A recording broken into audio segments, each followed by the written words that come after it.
All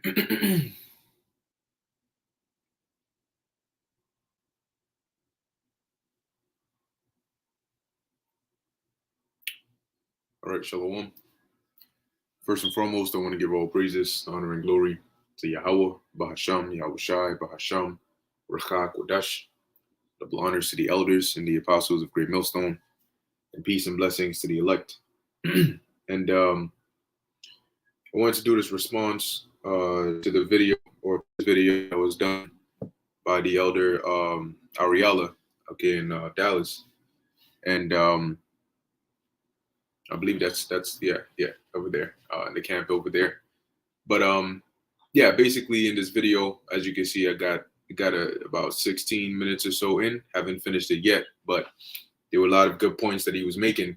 Bringing out, pretty much taking some of the points that were being made during this podcast and relating the key points of it to the truth. All right, to the awakening and the gathering of the elect, but more specifically the men, all right, of Yahweh Ba'Shem Yahweh Shai. In essence, that's where it starts. That's the core of it. Okay, and now today in today's society, people are slowly but surely starting to realize, especially men, are starting to wake up and realize that, there's a whole coalition, all right, against men, against masculinity. Now, a good portion, a good majority of them have already been caught up in it and are a part of that coalition. However, through the spirit and power of Yahweh Ba'Shem Yahweh Shai, there's that awakening. And these are all things, these are like subcategories, but they're very prevalent and they fall within that awakening to knowing you're an Israelite, to, being a man of the Lord, being, coming back to your heritage. These things come with it because this wasn't something that we even had to necessarily discuss in the ancient world. In the ancient world, you didn't have to necessarily be like, this wasn't a issue. Men were men and women were women. But in today's society, which I got to even now pick and choose the words carefully because there's going to be a bot or some agent watching, getting ready to throw that request in to strike the video. Nevertheless, in today's society, Esau has basically flipped everything 180, even the roles, the natural roles and the natural use of a man and a woman. Okay, but through the spirit and power of Yahweh Ba'Shem Yahweh Shai, the Lord is flipping that all around. So I have a few precepts in here that I want to go into, and Lord willing, it'll be a edifying response or add on to this lesson. Now, one thing I was thinking about here was how I'm going to first bring this out here in the book of Ecclesiastes, chapter 1, verse 9. And it says, the thing that hath been, it is that which shall be, and that which is done is that which shall be done, and there is no new thing under the sun. In essence, history repeats itself. What has happened in the past is what will happen again, and that's pretty much how it is. So it's the same, because it's the same people, same spirits coming back on the earth in different locations in different time periods, having access to different things and different capabilities, but it's the same people doing the same things in different generations. So you got the elect that come back and they remain the elect. They do things that the elect would do. They think the way the elect would think. You got the wicked, Esau Edom, that comes back in all his generations. He's known for being the wicked. That's what he does. Every single time he comes back. Whether he comes back under the banner of the Greeks or the Romans or the Europeans or the Spanish or the French or the British or even calling themselves the Jays, the little small hats, they the same people doing the same thing. Okay, same thing with Jake. Whether you're known as Judites or Jews or Moors or whatever, it's still the same people. Negroes, still the same. Latinos, Native Americans, same people coming back doing the same thing, right? So there's nothing really new, right? As it says in verse 10, is there anything whereof it may be said, see, this is new. It hath been already of old time, which was before us. Which is why the scriptures are such an important document, because it gives us not only an account of the past, but it gives us lessons, right? It gives us like a manual, lessons, and all of these things straight from the source. So when we see these actions and these deeds and these events happening now, It's the same thing. The concept hasn't changed. That's why we can constantly refer back to the scriptures to know how to make certain decisions in today's time. There are chapters and verses in like Sirach, for example, or the book of Ecclesiasticus, and it tells you about how to deal with neighbors, how to deal with lending somebody money. And when you read about it, you'll say, damn, that's exactly what they do today. You know, when it's time to lend the money, when it's time for them to borrow it, they're quick. You know, they're quick. It's easy. But then when it's time to get it back is a whole nother story. And then they complain of the time, and then you know and even after you struggle, you'll get barely half of it. You know, and you might as well not, you know, just keep it, man, because they're gonna put you through hell. And you read it and you say, wow, this was written thousands of years ago, and the fact of it remains so true today because it's the same people, it's the same thing that they do again and again. So why did I bring this out? The point is, there's no new thing under the sun. So looking at how society today is effeminizing the men and demascularizing, if that's a word. If it's not, then I just made it. But you know, the men. And when you go back to the time of Egypt, okay, or when you go back to Egypt during the time of Moses's birth, you know, something that came to mind, how the Pharaoh at the time put out an order to put to death all the maleborns of the Hebrews, and if it was a woman or if it was a female, then to let her live, but if it was a son, to kill him. Okay, and they feared that if the you know, with Israel being as strong as we were and as many as we are, if there was another nation that came to war with the Egyptians, being that we were bondmen under the Egyptians, that Pharaoh feared that we would join sides with the other force and then take them down. So in essence, they feared our strength. Now, if we were a bunch of weaklings, they wouldn't even worry about that. But now when you fast forward in today's day and age, yeah, they do that strategically and systematically through things like abortion and Planned Parenthood and all these things. But on a mass scale, Esau has found a way to do this in a much more effective way in which he can get away with it, which is by not physically killing the men, but how do I say, killing the masculinity inside of the man. What makes a man, right? If you can look at the outward appearance, but a lot of these people that appear as men are not really men. They don't have the grit, the bravery, the strength, the mindset, because that's really what it is. It's built within the mindset. Don't get it twisted. Obviously, your genetic makeup plays a big role as well, but your mindset also plays a big role. So what Esau did was he decided, you know what? Why not, instead of killing physically the men, just kill the manliness within them? And at that point, you don't need to physically kill them. They're as good as gone. You're stripping them of their defenses, right? And that's what they do today.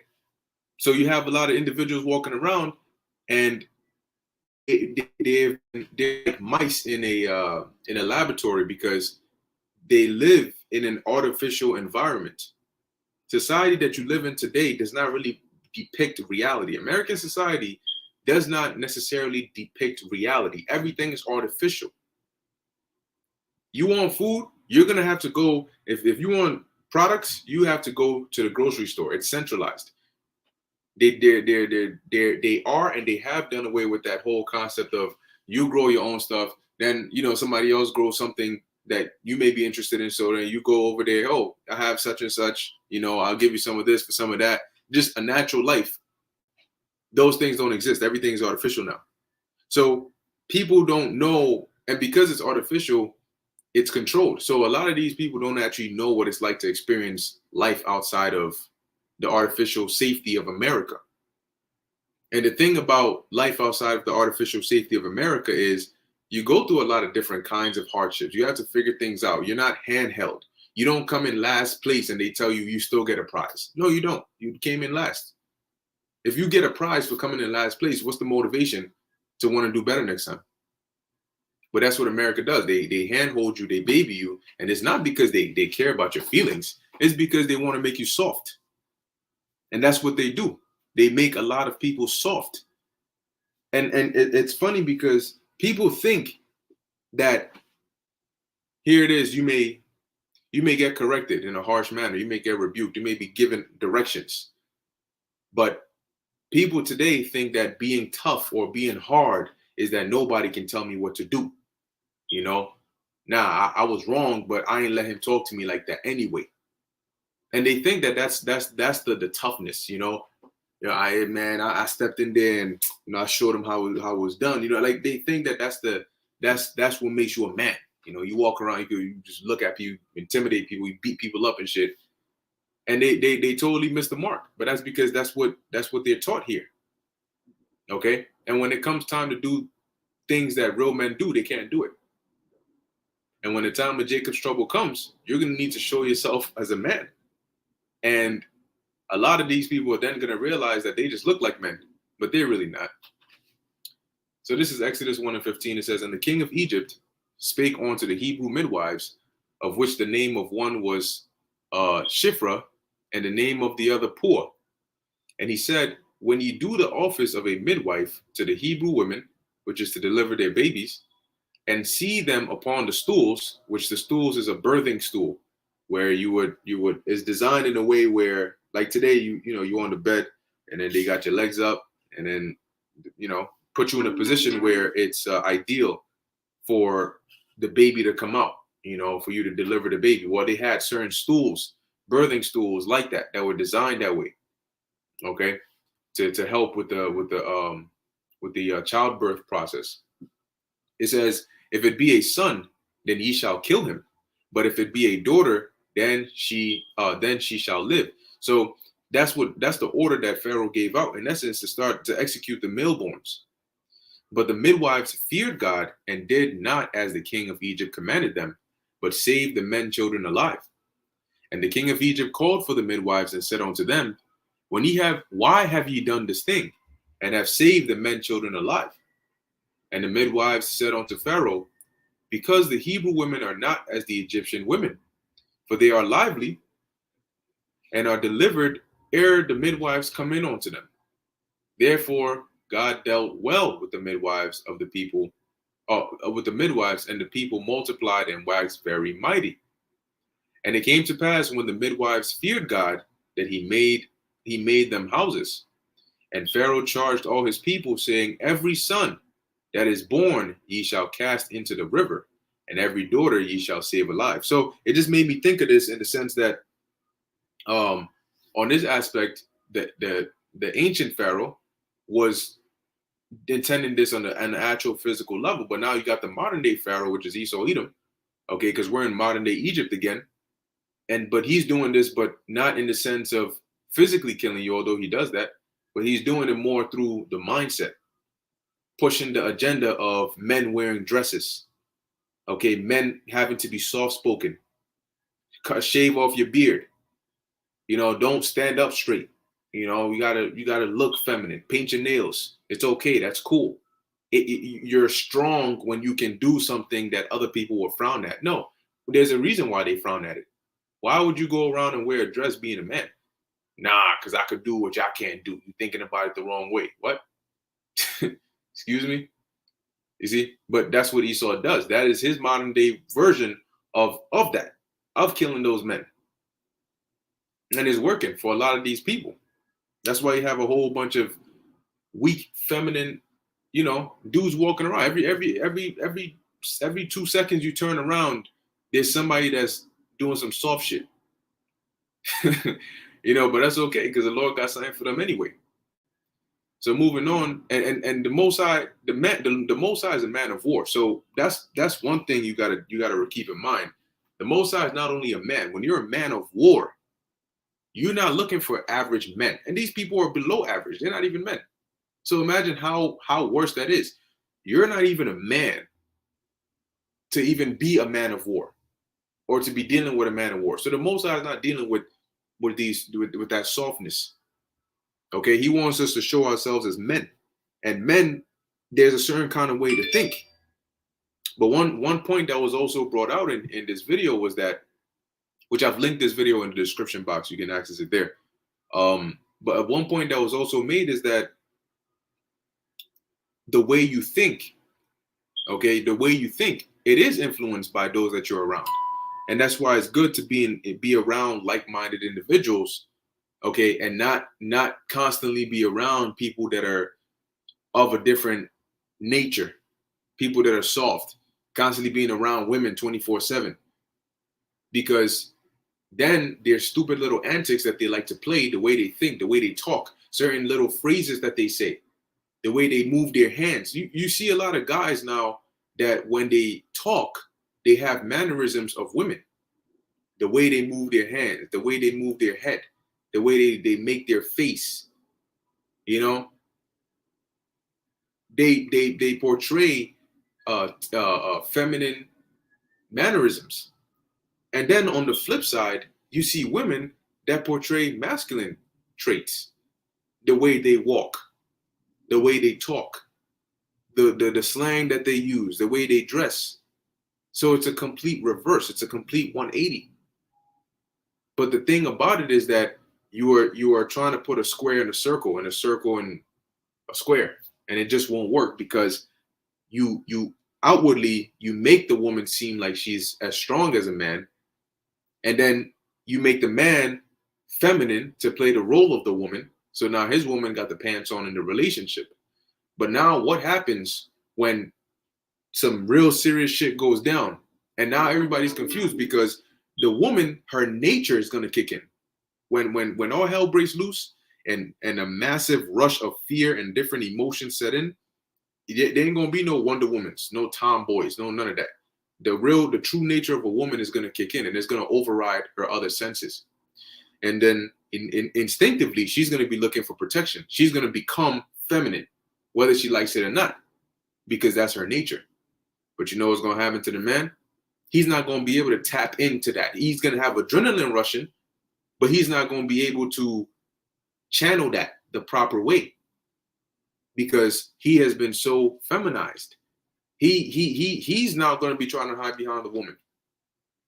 He's not going to go into the mindset of being a protector, you know, or providing or stepping in and stepping up and doing what needs to be done. He's not, because he doesn't know how to.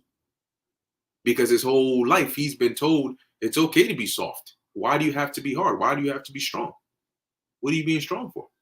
That's toxic. You say no, that's toxic. Somebody starts crying and all of a sudden, everybody gets soft and weak in the knees because somebody's crying. That's an emotion. It happens. People cry. But you should never let your, you know, whatever, either yours or especially when it comes to something that you have to do, your duties and your responsibilities, you should never let your feelings or the feelings of others sway your duties or sway you from your responsibilities. That's what women do. They're ruled by their feelings and their emotions. But that's why 2 Ezra 14:14, it says, let go from thee mortal thoughts. Okay. Yes, we're mortal men, but we have immortal spirits. We have the spirits of gods. So you have to think like that. You have to think like with a rulership mentality. So it says, let go from thee mortal thoughts, cast away the burdens of man, put off now the weak nature. And that's the thing. You got a lot of people that are busy putting on weak nature. But the Lord, you know, telling Ezra, which applies to us now, we have to put off the weak nature, and it starts mentally. When you, this is why we always tell you can't read the scriptures with your emotions. When you read the scriptures, it's a manly book, and the more you read it, the more you start to absorb that kind of mindset. The more it starts to become, your nature starts to change. You start to become like that. You watch videos, you get into that mindset because you're gonna need it. You're gonna need to. Any brother that's been in this for a while will see. They can reflect back and say, "Yeah, I remember how I was when I started. I remember how it took some time before you understood fully why the Lord is going to destroy the 2/3. Why the judgments of the Lord are going to be so harsh when they come down. Why certain individuals are not going to get it. But eventually you did, and you became more numb to it. Now you see people and you don't feel the same way you felt when you first came into the truth. It says, and set aside the thoughts that are most heavy unto thee, and haste thee to flee from these times. And the thing is, in this society, the thoughts that are most heavy onto people are carnal thoughts, things that are temporary. You let temporary things have a damn near a permanent effect on you.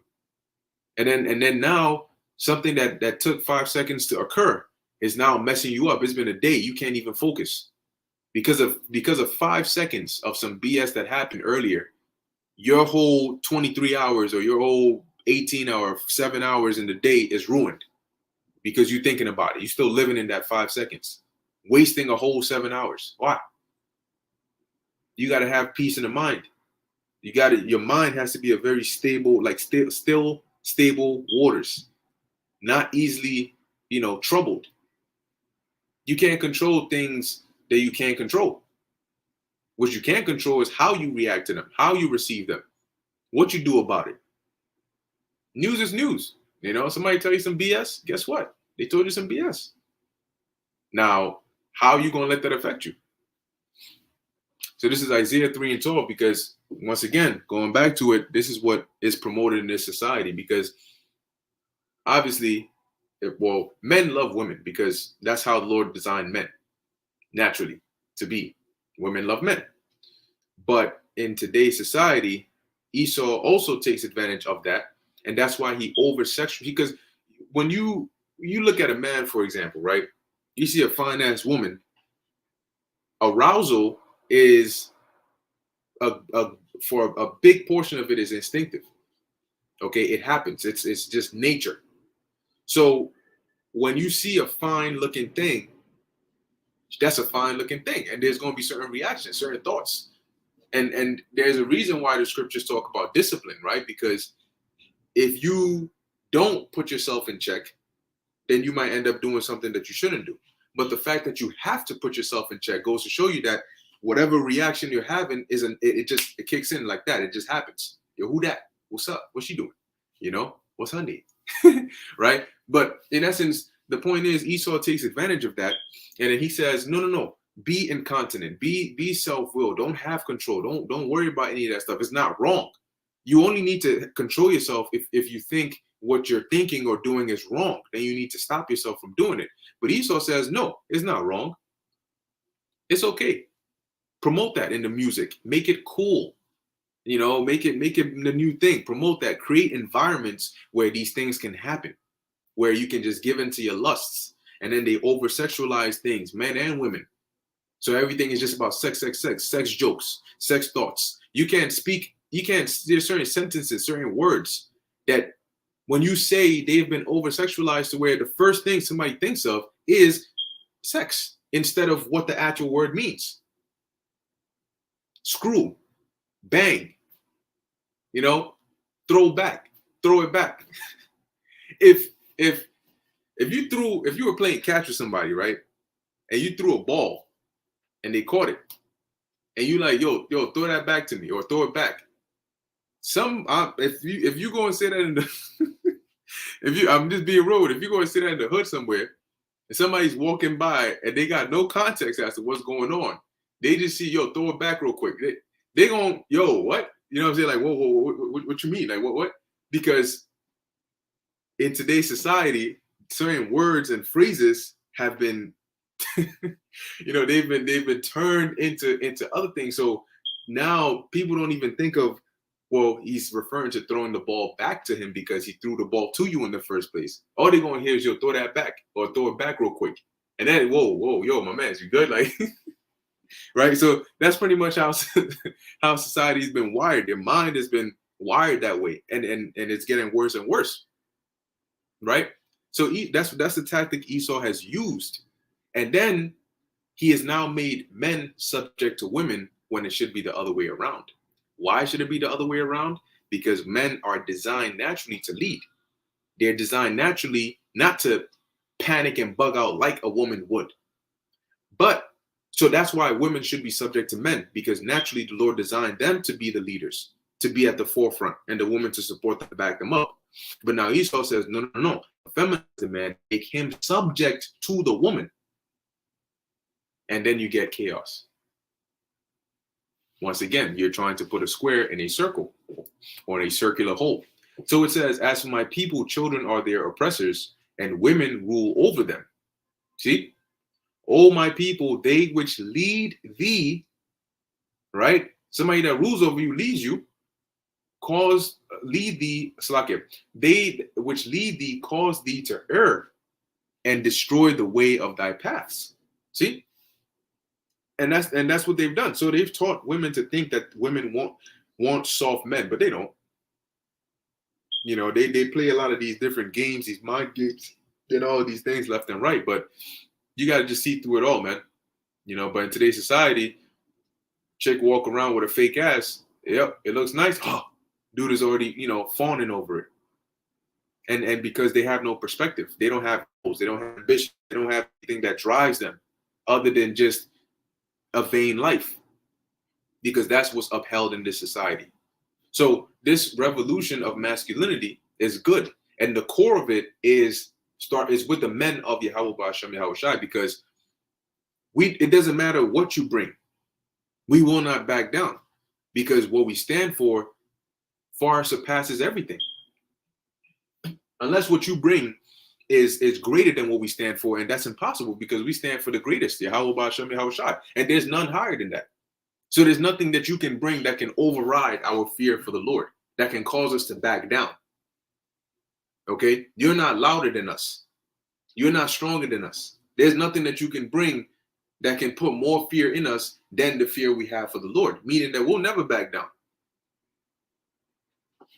The true men of the Lord, okay? Really the true believers, because you got men of the Lord, but you also got women that, when you read the book of Maccabees, the 7 brothers that were tortured and then killed, their mother, it tells you that she put away her womanish thoughts and basically, you know, stood firm. A lot of even men wouldn't be able to do that. Okay, so when the Spirit gets on you, man, the Spirit gets on you. And you do what the Spirit makes you do. So I'm gonna finish it off with this. This is the book of 1 Peter 3:7. It says, likewise, ye husbands, dwell with them, talking about wives, according to knowledge, giving honor unto the wife as unto the weaker vessel. So you deal with her accordingly, but you deal with her in her place. You give honor unto her as unto the weaker vessel. Now, it doesn't mean just, you know, look down on her, kick her, you know, mistreat her. No.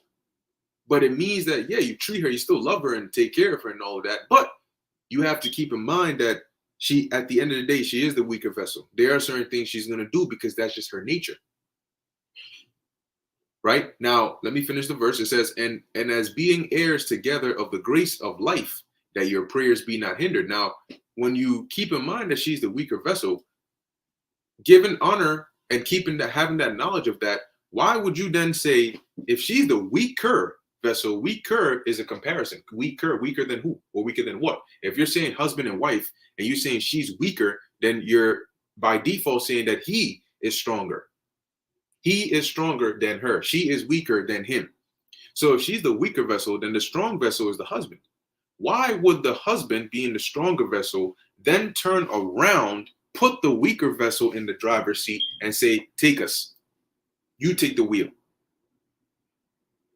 Then you're not giving honor unto her as unto the weaker vessel. You're not treating her in the place that she should be treated. And that's where a lot of these dudes err. Okay. Now, the conversation when it comes to men and women, or when it comes to masculinity, oftentimes the topic of women comes in there and it gets involved, because they're able to throw a man off of his game and so on and so forth. But being masculine goes past just how to deal with women. There's a lot more to it. That's why in the ancient world, men were able to accomplish great things, great deeds. A boy could grow, have ambition, and go out and accomplish things. Say, look, I want to do this, and go out, literally just go and do it. Work towards it and come back. Look at Jacob. When you read the story of Jacob, it's not just, you know, all right, Jacob, he ran away. It was just him and then Laban and their daughters, and they were like some secluded areas, like 3 or 4 of them in some secluded area. And then he you know, certain things happened, and then he came back.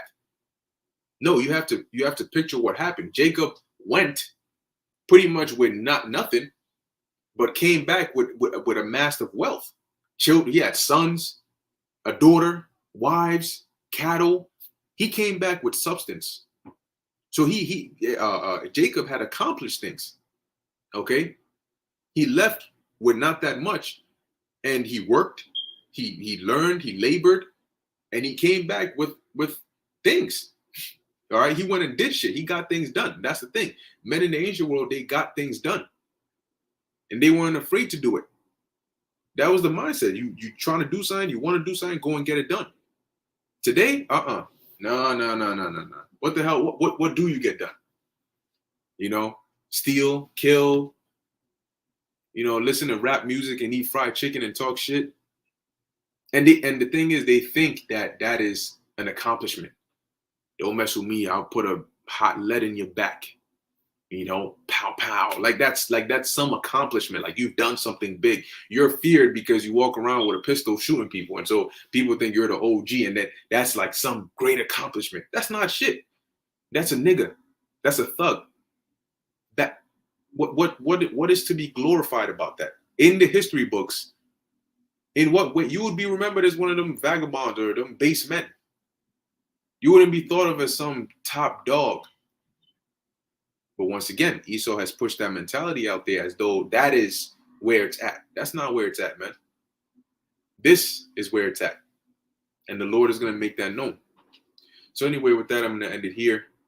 Just wanted to do a response to that.